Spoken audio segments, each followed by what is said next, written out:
Hi, hello everyone, this is Matheus from MiningMath, and on today's video I'm going to briefly explain about the economic values and more specifically a weird situation you might face, which is finding out every material of your mine is going to the processing stream. Okay, so as a first step we suggest you do you run SimSched PID optimizer or the only PID optimization module from SimSched, so you can basically validate your economic values. Okay, and more specifically, if you can find a reasonable stripping ratio. Okay, so that's the idea of validating the economic values and running a PID optimization to understand, well, if you're having or not a situation like this. Let's imagine here is the PID. Of course, this PID is weird. And well, basically, you have your processing plant.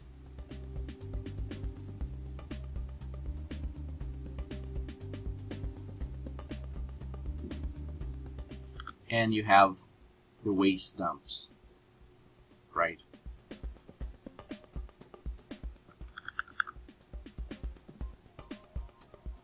Okay, so sometimes you might find a situation where all of your material, or almost all of it, is going to the processing stream and almost nothing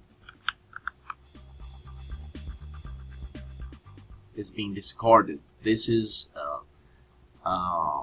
pretty much a weird situation that it's a solid indicative or indicator that you have an issue within your economic formulation. Okay, so as a second step, we must understand how the economic value work, especially when we have a very generic situation over here. Let's imagine we have a block. Here we have ore 1, here we have ore 2, and well, here we have waste.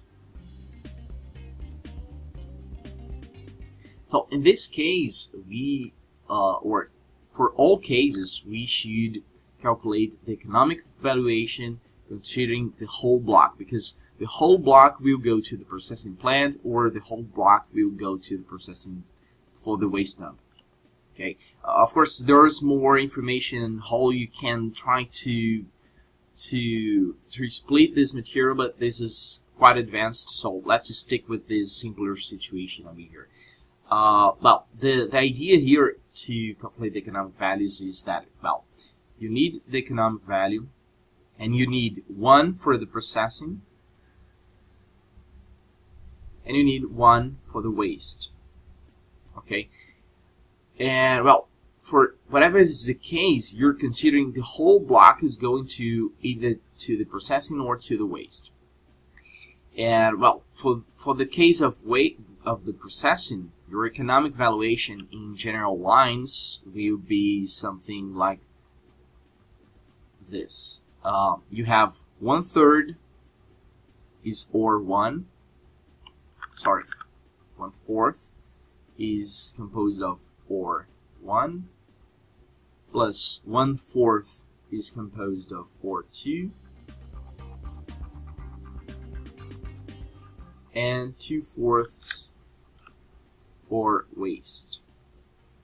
Okay, and well, for this case, for ore 1, we have, let's suppose both ores can be processed at the same plant. So we have this ore is composed of revenue minus costs, simply speaking, general lines, and this also revenues minus costs, and this represents just costs. Okay, and why costs? Why am I including waste to this formulation? Because you will process this waste portion of your block. So, but this is not a product. This will never be a product. So basically all you will have are the costs of mining it and the costs of discarding it. Of course, in this case, you will also have additional costs, because here you have mining costs and you also have processing costs. Okay, because you are processing, of course, it's waste material, but you are still processing it. You are occupying part of your processing capacity. And well, for the waste, if we send this block to the waste, we are going to have a function like this. We have basically the same formulation over here. Let's say this, it's the same, okay? Just to not waste so much time rewriting everything.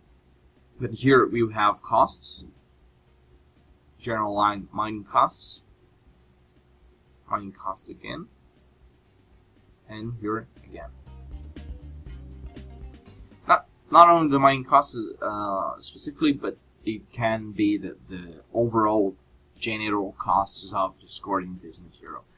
And well, basically this is how the formulations should be defined for in general lines. So you should consider that all the block is going to be processed, all the block is going to be discarded, and well, then SimSched will be able to decide based on the final values what will be the best destination for the project. Okay, so we don't need to use cutoff grades here. The cutoff grades are a proxy to define a delineation of whether block is ore or at whether block is waste. And because of using cutoff grades, you will likely need to do optimizations, because it doesn't consider time, and when you put time into the equation, you will see a very complex and scary functioning, a very complex formulation of defining ores and waste, and this becomes a 5-dimensional problem. And well, basically we're avoiding this step by using directly the economic values, and this is also considering during the shadowing, which considers time as a variable of the whole system. And let's suppose, well, I have two portions of ore here, and I suppose even considering the waste costs of being processed and mined, let's say the final value of this block is 5,000. And for the waste, let's suppose it's minus 10,000. In this case, it's not because these we have more ore than waste, or because we want to process this, because we have half ore, half waste. But in this case, even processing the waste, we have a positive value. And here we simply have costs, so costs for discard the entire block. And because of these comparisons, SimSched will say, well, this is more profitable for the project, so I will process this. And well, let's imagine this block had a negative value. So let's imagine it was minus 5,000. Okay, but here we have a very negative value. We have minus 10,000. So this is still something more profitable than this. So that's the general idea on how economics values work, and what you can do to understand how you should formulate the economics values. Okay, that's all for now. If you have any questions, please contact support@miningmath.com. Thank you very much, and see you next time.